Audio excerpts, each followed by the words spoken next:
অসহনীয় গরমে পুড়ছে দেশ, কয়েক জেলায় অতি তীব্র তাপপ্রবাহ, সহসা কমার সম্ভাবনা নেই, সপ্তাহ শেষে বৃষ্টির পূর্বাভাস। উপজেলা নির্বাচনে প্রার্থী মন্ত্রী এমপির অন্তত ৩০ জন, প্রত্যাহারের ঘোষণা দিলেন প্রতিমন্ত্রী পলকের শালক সিংড়া লুৎফুল। ঘুরে দাঁড়ানোর চেষ্টায় বিএনপি, সমমনাদের সঙ্গে আলোচনা করে শিগগিরই আসছে নতুন কর্মসূচি, সংলাপ হবে বিদেশিদের সঙ্গেও। সনদ জালিয়াতির অভিযোগে কারিগরি শিক্ষা বোর্ডের চেয়ারম্যানের স্ত্রী সহ ৩ জন গ্রেফতার, টাকা নেয়ার কথা স্বীকার। এবং চালের বস্তার গায়ে তথ্য লেখা বাধ্যতামূলক করতে প্রয়োজন আইন করা হবে, জানালেন খাদ্যমন্ত্রী। ধান চাল সংগ্রহের লক্ষ্যমাত্রা নির্ধারণ। দেখছিলেন সংবাদ শিরোনাম, সঙ্গে আছে আমি জেসিকা বেদিন। দেশের ওপর দিয়ে বয়ে যাচ্ছে তাপপ্রবাহ, কড়া রোদ আর তীব্র গরমে বিপর্যস্ত রাজধানী সহ সারা দেশের জনজীবন। বেশি বিপাকে খেটে খাওয়া কর্মজীবী মানুষ। পরিস্থিতি উন্নতির সহসা কোনো সুখবর নেই আবহাওয়া বার্তায়।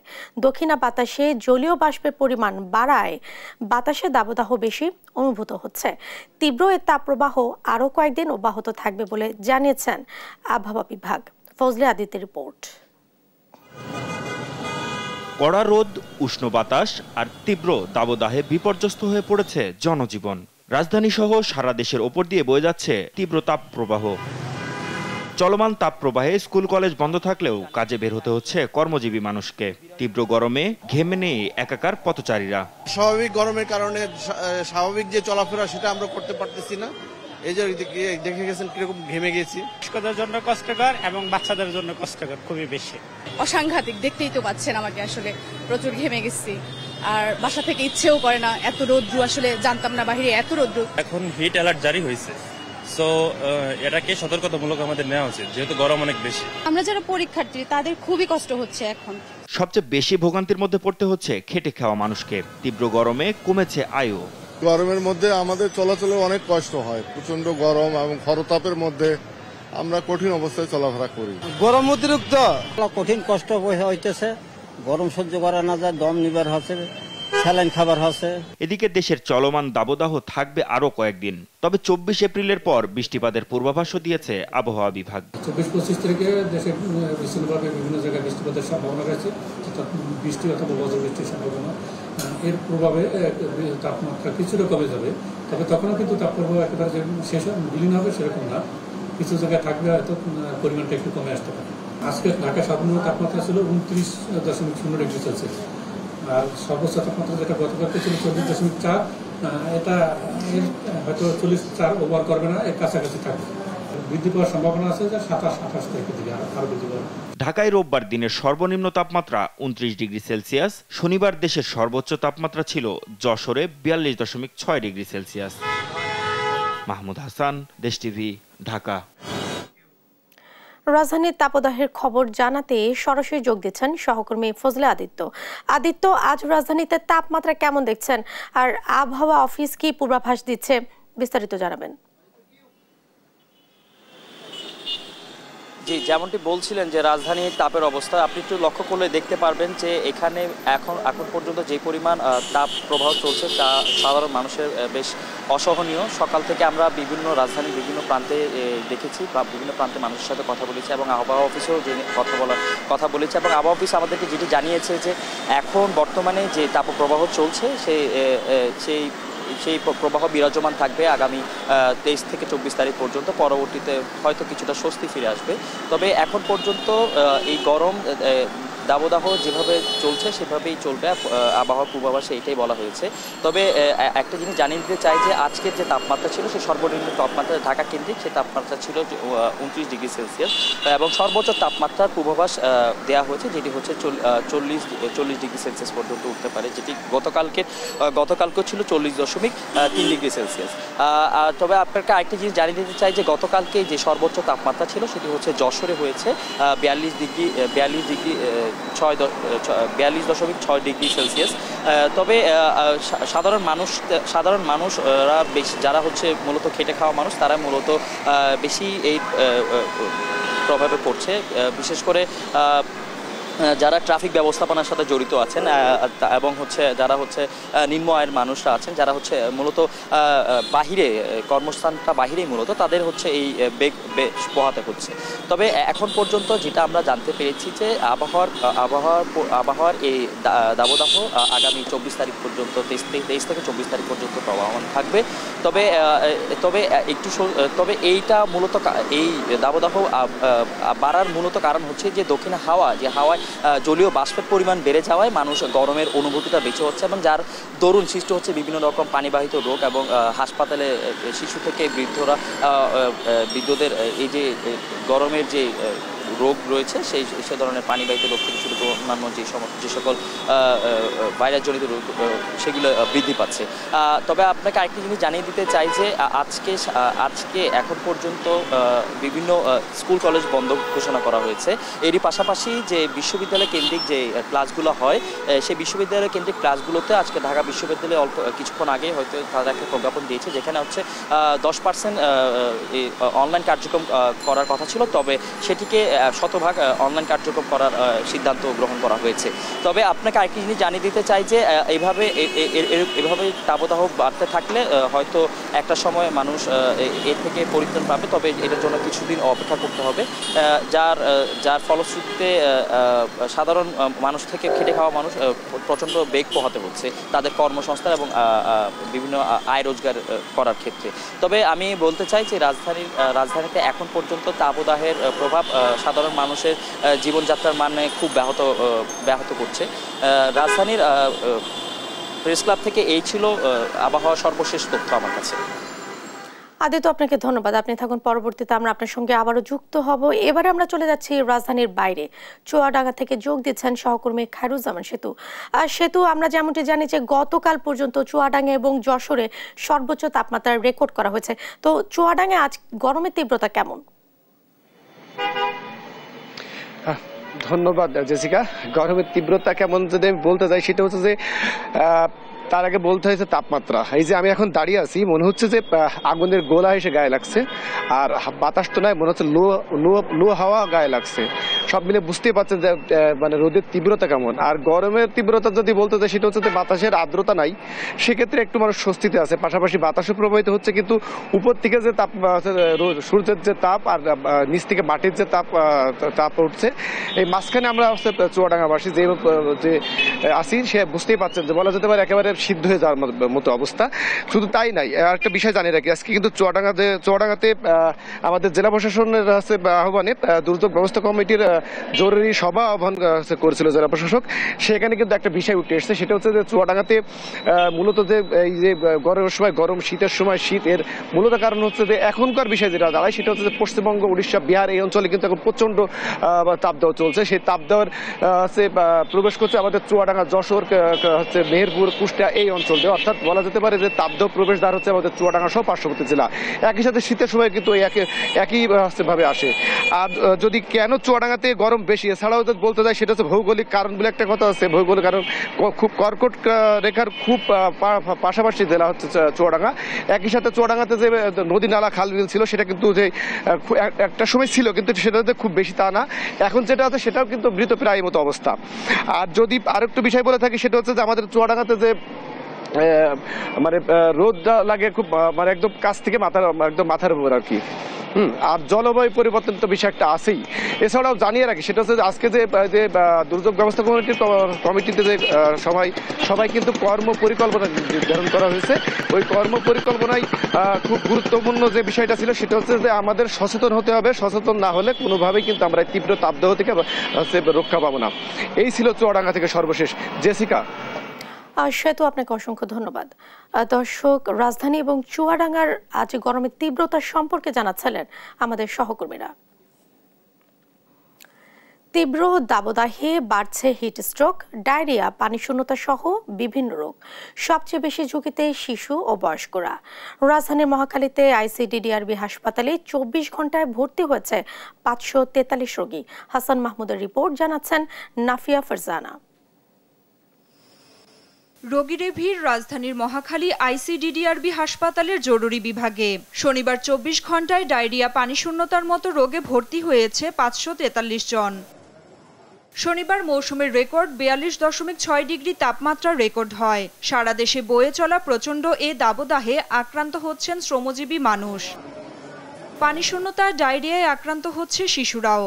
মানে সারা রাতে পাতলা পায়খানা আর বমি করি আছে, পরে ফজরের আজানের আগে আগে একটু মানে বমিটা একটু কমছে। শিশু হাসপাতাল দেখাইছি, পরে দেখি রাত্রে বাবু পাতলা পায়খানা করতে আছে, পরে পাতলা পায়খানার তো এই জায়গায় নিয়ে আসলাম সকালে। এ অবস্থায় বাইরের খাবার এড়িয়ে চলার পরামর্শ চিকিৎসকদের। স্যালাইনটা খেয়ে যাবে, আর স্যালাইন খাওয়ার পাশাপাশি যদি না থাকে, ডায়রিয়া না থাকে, সেক্ষেত্রে হচ্ছে নর্মাল সাদা পানিটা খাবে।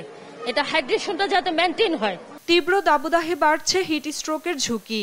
পালস, রক্তচাপ কমে বমি ও অজ্ঞান হওয়ার মতো লক্ষণ দেখা দিলে যত দ্রুত সম্ভব ছায়াযুক্ত স্থানে যাওয়ার পরামর্শ বিশেষজ্ঞদের। বয়ে চলা প্রচণ্ড এ দাবদাহে ঘন ঘন পানি পান, রোদ এড়িয়ে চলার পরামর্শ চিকিৎসকদের। নাফিয়া ফারজানা, দেশ টিভি, ঢাকা। তীব্র গরমে অসুস্থ হয়ে পড়া মানুষ, বিশেষ করে শিশু ও বয়স্কদের যথাযথ সেবা নিশ্চিতে হাসপাতালে খুব প্রয়োজন ছাড়া অন্য রোগী ভর্তি না করানোর নির্দেশনা দিয়েছে স্বাস্থ্য মন্ত্রণালয়। দুপুরে সচিবালয়ে ব্রিফিংয়ে একথা জানান স্বাস্থ্যমন্ত্রী ডাক্তার সামন্ত লাল সেন।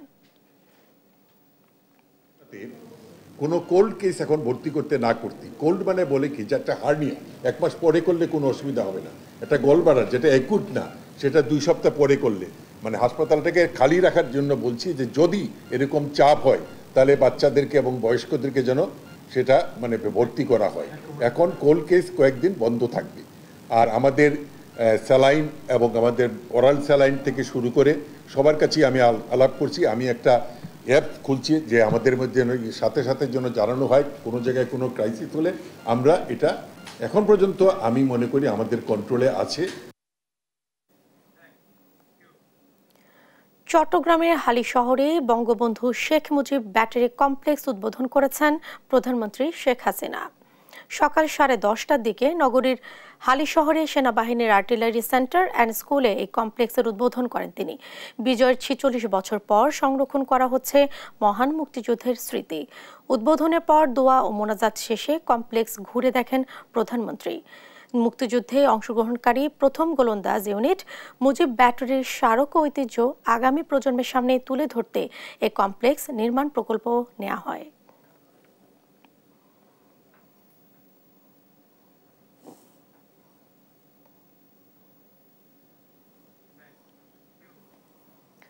আসন্ন উপজেলা পরিষদ নির্বাচনের প্রথম ধাপে প্রার্থী হয়েছেন আওয়ামী লীগ মন্ত্রী এমপির অন্তত 30 জন। যদিও দলীয় প্রধানের নির্দেশ এমন কেউ প্রার্থী হতে পারবেন না। এর প্রেক্ষিতে এখন পর্যন্ত নাটোরের সিংড়া উপজেলায় নিজের প্রার্থিতা প্রত্যাহারের ঘোষণা দিয়েছেন আইসিটি প্রতিমন্ত্রী জুনায়েদ আহমেদ পলকের শ্যালক লুৎফুল হাবিব রুবেল। রোববার সকালে এক ভিডিও বার্তায় নির্বাচন থেকে সরে দাঁড়ানোর কথা জানান তিনি। ভিডিও বার্তায় ষড়যন্ত্রের শিকার হয়েছেন দাবি করে লুৎফুল হাবিব বলেন, প্রধানমন্ত্রীর ঘোষণার প্রতি শ্রদ্ধা রেখে এবং জুনায়েদ আহমেদ পলকের নির্দেশনা অনুযায়ী মনোনয়নপত্র প্রত্যাহার করে নিচ্ছেন তিনি। ভিডিওতে আগামী আওয়ামী লীগের একজন কর্মী হিসেবে কাজ করার প্রত্যয় জানান লুৎফুল। তবে তিনি ছাড়া আর কেউই প্রার্থিতা প্রত্যাহারের কথা জানাননি। উপজেলা পরিষদ নির্বাচন সম্বন্ধে মাননীয় প্রধানমন্ত্রী জননেত্রী শেখ হাসিনা যে ঘোষণা দিয়েছেন, কোনো মন্ত্রী বা সংসদ সদস্য আত্মীয় নির্বাচন করতে পারবেন না, তো তারই আলোকে তার সেই ঘোষণার প্রতি শ্রদ্ধা রেখে এবং জুনায়েদ আহমেদ পলক তার নির্দেশনা অনুযায়ী আমি আমার মনোনয়নপত্রটি উইথড্র করে নিচ্ছি এবং যেটা অফিসিয়াল যে প্রসেসগুলো আছে যত দ্রুত সম্ভব সেটা আমি সম্পন্ন করব। সরকার বিরোধী আন্দোলনকে আবারও চাঙ্গা করতে তৎপর হয়ে উঠেছে বিএনপি। নির্দলীয় সরকারের অধীনে নির্বাচন দাবিতে দেশি বিদেশি চাপ তৈরিতে মাঠে নেমেছেন শীর্ষ নেতারা। তারা বলছেন, আন্দোলন চাঙ্গা করতে দল পুনর্গঠনের পাশাপাশি প্রভাবশালী দেশগুলোর সাথেও নতুন করে সংলাপ হবে। দাবি আদায়ে নির্বাচন বর্জনকারী সব দলের সাথে আলোচনা করে শিগগিরই নতুন কর্মসূচি দেওয়ার কথাও জানান নেতারা। বিস্তারিত সাইফুর রিপনের প্রতিবেদনে। 7 জানুয়ারির পর রাজপথে এখনো জোরালো কোনো কর্মসূচি দিতে পারেনি 16 বছরের বেশি সময় ধরে ক্ষমতার বাইরে থাকা বিএনপি। তবে এবার নিরপেক্ষ সরকারের অধীনে নির্বাচনের দাবি জোরদার করতে এরই মধ্যে তৎপরতা শুরু করেছে দলটি। 7 জানুয়ারির নির্বাচনে অংশ না নেয়া 64টি রাজনৈতিক দলের সঙ্গে আলোচনার পাশাপাশি দেশের সুশীল সমাজ, বিশ্বের বিভিন্ন প্রভাবশালী দেশ ও আন্তর্জাতিক সংস্থার প্রতিনিধিদের সঙ্গে সংলাপের উদ্যোগ নিচ্ছে বিএনপি। সেই সঙ্গে দল পুনর্গঠন ও জনসম্পৃক্ত কর্মসূচি দিতেও কাজ শুরু হয়েছে। বিএনপি নেতারা বলছেন, একটি অন্তর্বর্তীকালীন নির্বাচনের দাবি আদায়ে সার্বিক প্রস্তুতি নিচ্ছে বিএনপি। দলের শক্তি বাড়াতেও কাজ করছেন কেন্দ্রীয় নেতারা। এই সরকারকে ক্ষমতা ছেড়ে দিয়ে অতি সত্বর গণতান্ত্রিক সরকার প্রতিষ্ঠা করার জন্য একটা অন্তর্বর্তীকালীন সরকারের মাধ্যমে নির্বাচন দিতে হবে, এই দাবি নিয়ে আমরা মাঠে আছি। আমরা আমাদের সাংগঠনিক কার্যক্রমগুলোকে জোরদার করার চেষ্টা করছি, যার মধ্যে থেকে একটা ফিল্টারাইজেশন হয়, সোজা কথা একটা ফিল্টারাইজেশন যাতে হয় এবং ভবিষ্যতে কর্মকৌশল নির্ধারণের ক্ষেত্রে এবং সাহস প্রদর্শনের ক্ষেত্রে সেটা বর্তমানের চেয়ে আরো অধিক কার্যকর হয়, সেই চিন্তা আছে। আন্দোলন জোরদার করতে সার্বিক পরিস্থিতি বিবেচনায় রেখে প্রভাবশালী দেশগুলোর সাথেও নতুন করে সংলাপের কথা বলছেন বিএনপির শীর্ষ নেতারা। সেক্ষেত্রে বিবেচনায় রাখছেন প্রতিবন্ধকতাগুলোও। মুসলমানদেরকে পরাশক্তি সমূহ কেউই পছন্দ করে না। চীন যেমন উইঘুর মুসলমানদেরকে দমন করে, যুক্তরাষ্ট্র ইসরায়েলকে নেকেডলি সমর্থন দিয়ে গাজায় যে বিশাল গণহত্যা হলো এই ব্যাপারে খোলাখুলি তাদেরকে সমর্থন দিয়েছে। এতে মুসলিম দেশগুলোর এবং বিশেষ করে বাংলাদেশের মানুষের মনে অনেক আঘাত এসব নিয়ে। সুতরাং আমাদের শক্তি নিজস্ব শক্তি, পরাশক্তির দিকে তাকিয়ে লাভ নেই। জনগণকে সংগঠিত করতে পারলে, জনগণের মনোভাবকে যদি 71-এর লড়াকু মনোভাবে পরিণত করা যায়, তাহলে আমাদের আর বাইরের সমর্থনের প্রয়োজন হবে না। দেশের জনগণের ভোগান্তি কমাতে সরকার পতনের বিকল্প নেই দাবি করে নতুন কর্মসূচি আসছে বলেও জানিয়েছেন বিএনপির স্থায়ী কমিটির সদস্য আমির খসরু মাহমুদ চৌধুরী।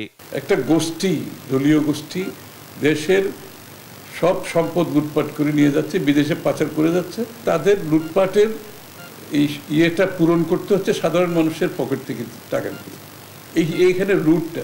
সুতরাং এদেরকে আপনি বিদায় করা ছাড়া এই সমস্যার সমাধান নাই। তো অগণতান্ত্রিক শক্তির বিরুদ্ধে আপনি অবস্থান যখন করছেন, ওকে নতুনভাবে চিন্তা করতে হবে এবং সবার দলের মধ্যে এবং আমাদের সহযোগী যারা আছে এই আন্দোলনে সবাই আলাপ আলোচনার মাধ্যমে যে নর্মাল কর্মসূচির সাথে সাথে অন্য কি কর্মসূচি আসবে সেটা আলোচনার মাধ্যমে আসবে। চলমান আন্দোলন জনগণের আন্দোলন দাবি করে একে সফল করতে সবাইকে হাতে হাত রেখে একসাথে কাজ করার আহ্বান বিএনপির এই নীতি নির্ধারকের। একসাথে হাতে হাত মিলিয়ে কাজ করতে। সাইফুল রিপন, দেশ টিভি, ঢাকা। সনদ বাণিজ্যের অভিযোগে কারিগরি শিক্ষা বোর্ডের চেয়ারম্যান আলী আকবর খানের স্ত্রী শেহেলা পারভিনকে গ্রেফতার করেছে ঢাকা মহানগর গোয়েন্দা পুলিশ। দুপুরে ডিবি প্রধান হারুনুর রশিদ সংবাদ সম্মেলনে এ কথা জানিয়েছেন। একই সঙ্গে একই অপরাধে আরও দুজনকেও গ্রেফতার করা হয়েছে। ডিবি প্রধান জানান, প্রাথমিক জিজ্ঞাসাবাদে শাহেলা কুষ্টিয়ার গড়াই পলিটেকনিক্যাল ইনস্টিটিউটের পরিচালক সঞ্জিদা আক্তার ওরফে করির কাছ থেকে টাকা নেওয়ার কথা স্বীকার করেছেন। আর এই টাকা তাকে পৌঁছে দেন কারিগরি শিক্ষা বোর্ডের সিস্টেম অ্যানালিস্ট প্রকৌশলী AKM শামসুজ্জামান। তাকে সাইবার নিরাপত্তা আইনে গ্রেফতার দেখানো হয়েছে বলে জানান ডিবি প্রধান। কোহলি, তারপরে শামসুজ্জামান, ফয়সাল তারা আদালতে 164 করেছেন যে তারা এই ঘটনার সাথে জড়িত, তারা সার্টিফিকেটগুলি বানায় এবং বিক্রি করে। আমরা তাদের দেওয়া তথ্য মতে মাকসুদুর রহমান মামুনকে গ্রেফতার করি। সর্বশেষ আমরা, আপনারা জানেন, গতকাল সকালে কারিগরি শিক্ষা বোর্ডের চেয়ারম্যান সাহেবের স্ত্রী মোসাম্মদ শেহেলা পারভিনকেও আমরা উত্তরা 18 নম্বর সেক্টর থেকে গ্রেফতার করি। সংবাদ দুপুরে আরো থাকছে। কক্সবাজারে মিয়ানমারের নৌবাহিনীর গুলিতে বাংলাদেশি 2 জেলে গুলিবিদ্ধ। নাফ নদীতে কোস্টগার্ডের মহড়া।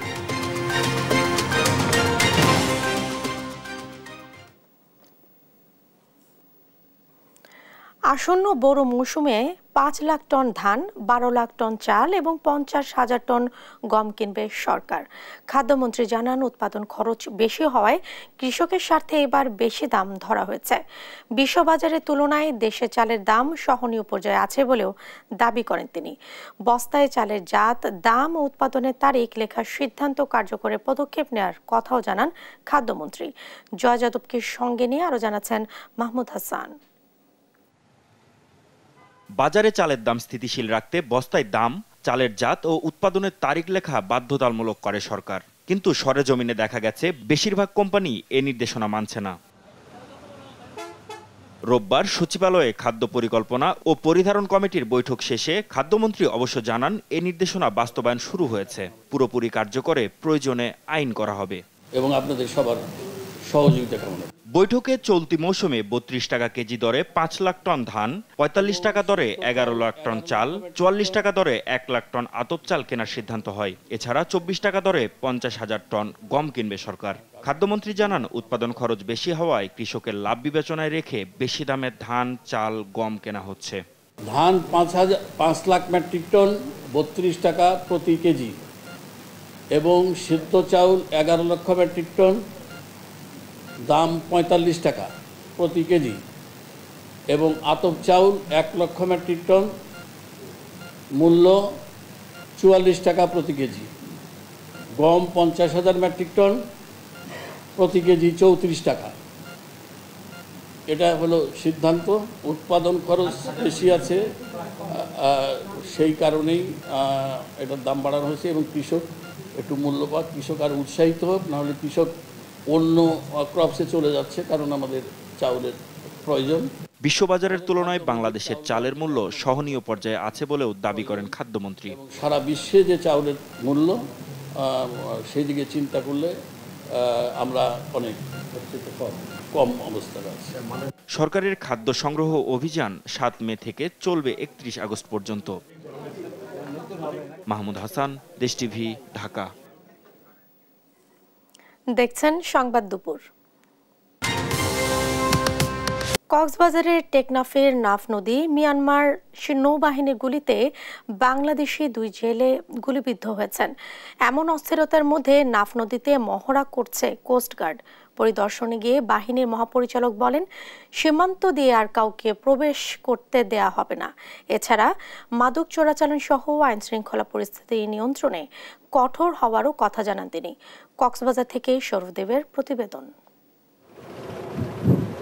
কক্সবাজারের টেকনাফের নাফ নদে মিয়ানমারের নৌবাহিনীর গুলিতে বাংলাদেশি ২ জেলে গুলিবিদ্ধ হয়েছেন। এরা হলেন টেকনাফের শাহপুরী দ্বীপ দক্ষিণপাড়া এলাকার বাসিন্দা মোহাম্মদ ফারুক ও মাঝেরডাইল এলাকার মোহাম্মদ ইসমাইল। গুলিবিদ্ধ জেলেরা সাগরের শাহপুরী দ্বীপ মাঝেরপাড়া এলাকায় সিদ্দিকি ট্রলার নিয়ে মাছ ধরা শেষে নাফ নদ দিয়ে কুলে ফিরছিলেন। সীমান্তে এমন অস্থিরতার মাঝে নাফ নদীতে নৌ মহড়া করেছে কোস্টগার্ড। নাফ নদীর বাংলাদেশ সীমান্তের এই নৌমহড়ায় যোগ দেন কোস্টগার্ডের মহাপরিচালক রিয়াল অ্যাডমিরাল মীর এরশাদ আলী। এ সময় তিনি বলেন, সীমান্ত দিয়ে আর কাউকে অনুপ্রবেশ করতে দেওয়া হবে না। শুধু অনুপ্রবেশ নয়, মাদক চোরাচালান সহ আইন শৃঙ্খলা পরিস্থিতি নিয়ন্ত্রণে কঠোর হচ্ছেন তারা। আমাদের যে কোনো সময় ২৪ ঘন্টা দিন রাত্রি আমাদের কোস্টগার্ডের টহল নিয়মিতভাবে পরিচালনা হচ্ছে। আমরা সব সময় সার্বক্ষণিকভাবে এখানে আমরা আমাদের নজরদারিতে রেখেছি, যাতে কোনো ধরনের কোনো অবনতি পরিস্থিতি যদি কখনো অবনতি হয় আমরা যেন প্রস্তুত থাকি। যে কোনো অবৈধ অনুপ্রবেশের ব্যাপারে আমাদের অবস্থান অত্যন্ত দৃঢ়। আমরা কোনো অবৈধ অনুপ্রবেশের ব্যাপারে আমরা আর কোনো সুযোগ দিতে চাই না। মহাপরিচালক আরও বলেন, সীমান্ত সুরক্ষায় নদীপথে কোস্টগার্ডের সক্ষমতা বাড়াতে তাদের বহরে যুক্ত হচ্ছে আধুনিক সব সরঞ্জামাদি।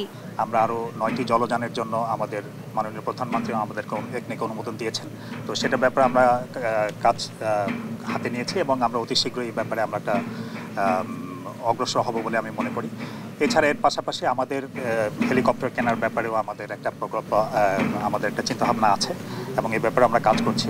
এদিকে মিয়ানমার থেকে পালিয়ে বাংলাদেশে অনুপ্রবেশ করেছে মিয়ানমার সীমান্তরক্ষী বাহিনী ও মিয়ানমার আর্মি ৩৮৫ জন সদস্য।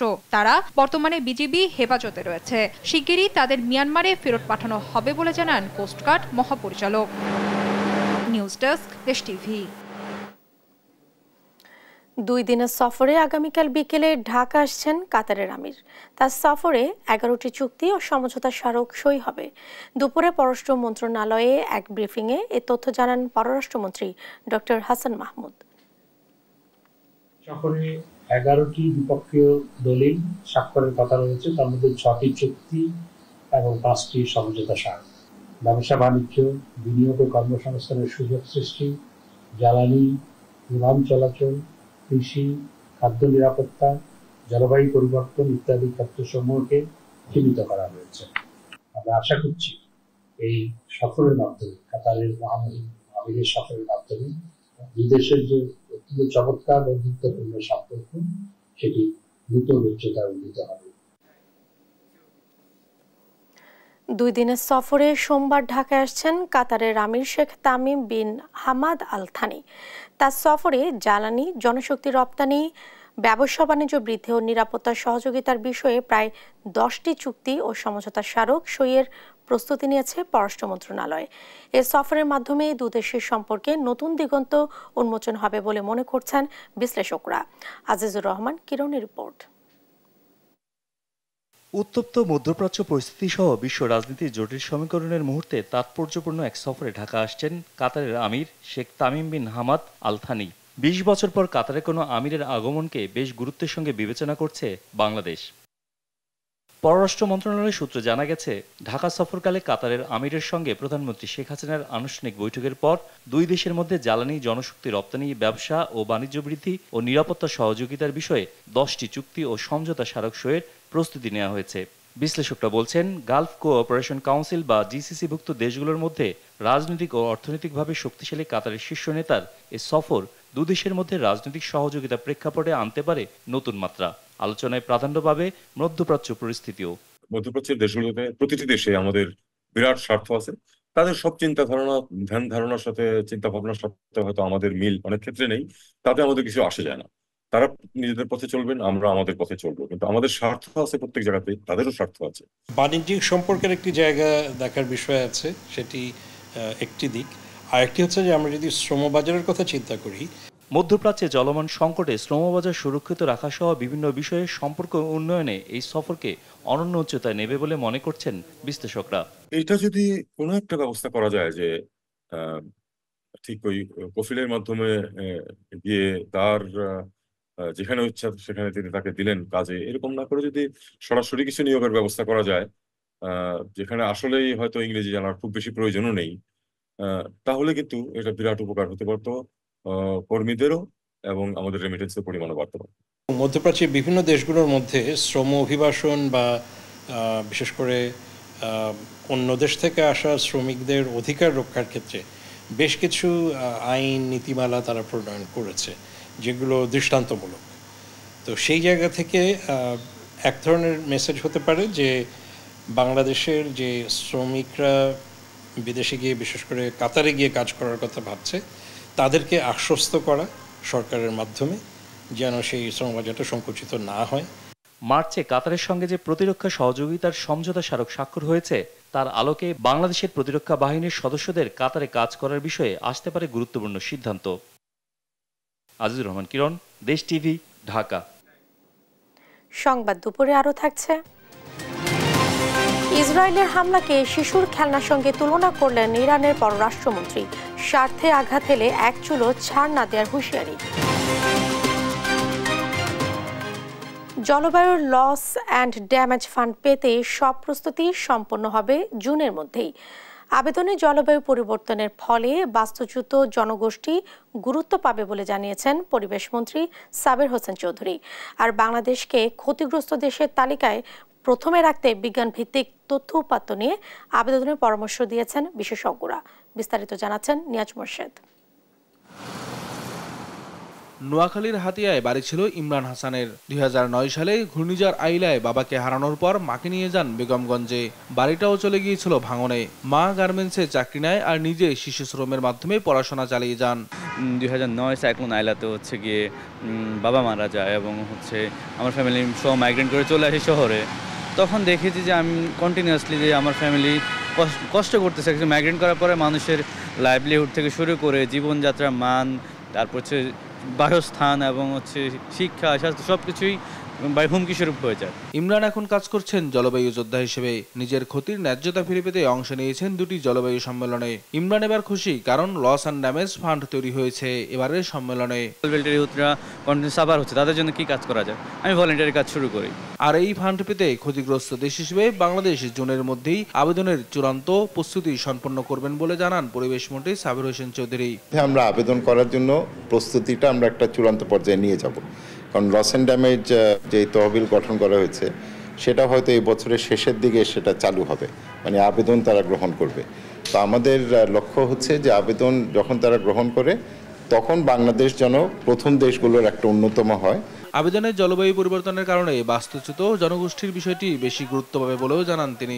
স্থানচ্যুত হচ্ছে, আমরা যেটা বলি যারা ক্লাইমেট রেফিউজি, যে নদী ভাঙ্গনের কারণে বা বিভিন্ন জলবায়ুর যে নেতিবাচক প্রভাব আছে তাদের বিষয়টা আমরা দেখছি। আমার মনে হয় সেটা আমাদের একটা অন্যতম প্রায়োরিটি হবে। আর উন্নয়ন কর্মী ও জলবায়ু বিশেষজ্ঞরা জানান সময় ঘনিয়ে আসায় অতি দ্রুত বিজ্ঞান ভিত্তিক তথ্যপত্র দিয়ে আবেদন করতে হবে। এই তহবিলটা যত সহজে এবং যত তাড়াতাড়ি পারা যায় ওখান থেকে টাকা দিয়ে দেওয়া হোক, যেন মানুষগুলো এই যে জলবায়ু পরিবর্তন দ্বারা ক্ষতিগ্রস্ত হচ্ছে তারা এইগুলো কিছুটা হলেও অ্যাড্রেস করতে পারে। আমাদের যথেষ্ট বিজ্ঞানভিত্তিক তথ্যপত্রের প্রস্তুতি এখনো পর্যন্ত আমাদের নেই, ফলে ক্ষতিপূরণ দাবি করতে হলে আমাদের নিজেদের আগে ভ্যালিডেটেড তথ্যপত্র নিয়ে নিজেরা আগে প্রস্তুত হতে হবে, তারপর আমরা সেটি বৈশ্বিক দরবারে নিতে পারবো। আগামী জলবায়ু সম্মেলনের আগেই সব প্রস্তুতি সম্পন্ন করার আহ্বান জানান বিশেষজ্ঞরা। নিয়াজ মোর্শেদ, দেশ টিভি, ঢাকা। বিদেশি শিক্ষার্থীদের নিরাপত্তা নিয়ে উদাসীনতার অভিযোগ উঠেছে চট্টগ্রামের এশিয়ান ইউনিভার্সিটি ফর উইমেন্সের বিরুদ্ধে। সম্প্রতি মধ্যরাতে পতেঙ্গার আউটার রিং রোডে এলাকার সড়ক দুর্ঘটনায় প্রাণ হারান বিদেশি শিক্ষার্থী লাওসের নাগরিক ফুটফাফন বুমবাম জেইডেলা। রাত 9টার পর ক্যাম্পাসের বাইরে যাওয়ার বিধান না থাকলেও কিভাবে গভীর রাতে পতেঙ্গায় গেলেন ওই শিক্ষার্থী, তা নিয়ে নানা আলোচনা। চট্টগ্রাম থেকে AK-M নাজিমের রিপোর্ট, জানাচ্ছেন আল নোমান। সোমবার মধ্যরাতে চট্টগ্রামের পতেঙ্গা থেকে ফেরার পথে দ্রুতগতির পাজেরো গাড়ি ধাক্কা খায় সড়ক বিভাজকে, আর তাতেই মৃত্যু হয় এশিয়ান ইউনিভার্সিটি ফর উইমেনের বিদেশি শিক্ষার্থী ফুটফাফন বুমবাম জেডলার। আহত হন গাড়িতে থাকা আরো দুজন। কিন্তু কি ঘটেছিল সেই রাতে? প্রত্যক্ষদর্শী ও পুলিশ বলছে মধ্যরাত পর্যন্ত পতেঙ্গা সি বিচে ওই তিনজন মদ্যপান করেন। পরে ব্যক্তিগত পাজেরো গাড়ি চট্ট মেট্রো ঘ 11, 14, 21 করে ফিরছিলেন শহরে, কিন্তু মদ্যপ অবস্থায় গাড়ির গতি নিয়ন্ত্রণ করতে না পেরেই ঘটে দুর্ঘটনা। ঘটনার পর পতেঙ্গা থানা পুলিশ দুর্ঘটনা কবলিত গাড়িটি জব্দ করেছে। ওই পাজেরো গাড়ির চালক মারুয়ান সিহাব ওরফে ইয়ামকে অভিযুক্ত করে একটি মামলা হয়েছে।